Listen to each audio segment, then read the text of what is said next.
Good morning, lovely humans.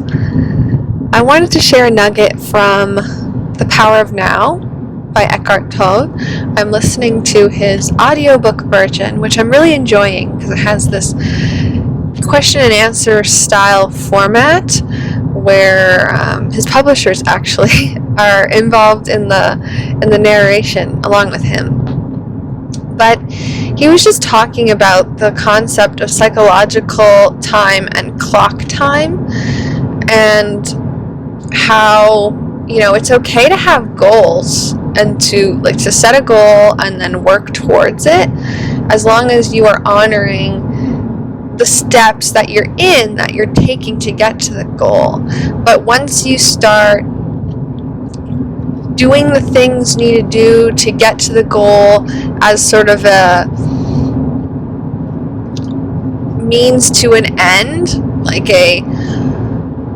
looking at it as a stepping stone of, okay, but I want to be here, and sort of living for that future goal, and then of course then getting to that goal and then not being satisfied and then needing to kind of almost consume the next thing. That's sort of the psychological clock time that you're then using. Or similarly, if you made a mistake in the past and you just simply learn from it, take it with you into the present, and just take in that lesson, that's clock time. But you're using psychological time if you carry that failure with you and identify with it, that you're a failure, and you carry this guilt and whatever, shame around that mistake. And I thought it was really interesting because, again, I'm typically a pretty goal-oriented person, and I can totally see that attitude of setting goals and not fully appreciating the journey. I talk about that a lot. Enjoying the journey. It's not about the destination. Life is a marathon, all these things. But he just says it in, I guess, a more profound way. And it's just all connected to the whole concept of presence, and all we have is now. All we have is now. So if we're constantly living for that next goal, living for when we're going to be perfect, when we're going to have this, and this character flaw fixed, or job title change, or pay raise, or whatever, you have your house decorated the way you want to, you're never going to be happy. These are all conditions you're placing on your ability to be happy, and all you ever have is now. So squandering it by over identifying with the past, maybe past failures, or living your life in sort of a daydream of a better future, you're dismissing, you're letting now slip by. And I just really like that thought. I think this is a concept, and because I've read one of his other books and similar content, just sort of like The Untethered Soul talks a lot about this kind of stuff.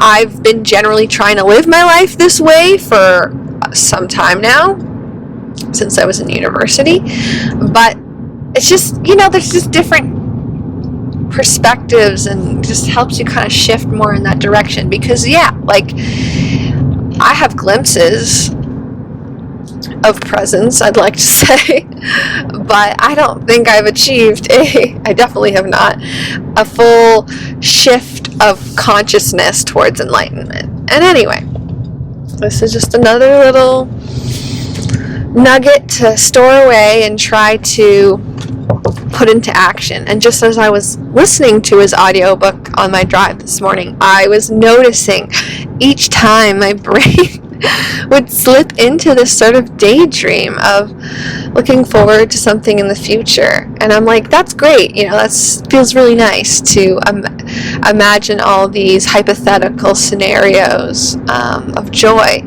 But I'm then not totally appreciating the moment I'm in now. So I had to keep reminding myself to turn my attention to like the beautiful farm fields that I'm passing and the way the light is glowing on the plants, and like I can daydream as much as I want about wonderful, pleasurable, amazing future scenarios, but one, like, reality will never look exactly like that hypothetical, and I don't want to, right? Like, life is unexpected, and that's what makes it interesting. So yeah, I don't know, it's just, again, it's that the mind kind of getting bored almost, I don't know, slipping out of the present.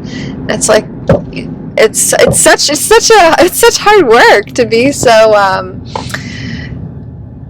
diligent with bringing your mind back, but I don't know. And I think it also just connects to, again, I'm living for when my mind slips into daydreams of the future. It's often in connection to spending time with other people, and I think it's just another reminder of like, enjoy the time with yourself, be present with yourself.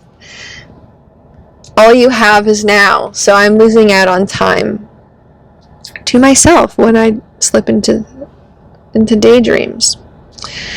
And today is just it was a positive mental space, but quite easily, if it were another day, I could have been agonizing over the past. So yeah, anyway, hope this nugget kind of sparked something in you. I'd never thought of psychological time versus clock time, and just, it's like a very subtle difference on how you're thinking about time and moving through your life around, quote unquote failures or learning lessons and goals. But I guess it all is all about the intention that you bring to it and what you're trying to achieve through these things.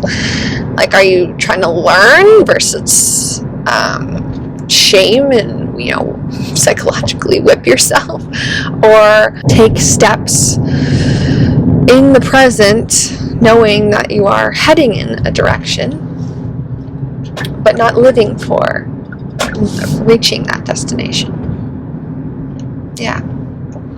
Alright guys, I'm gonna leave you to your day. I'm gonna turn back on some tunes, finish off this ride to work. Bye.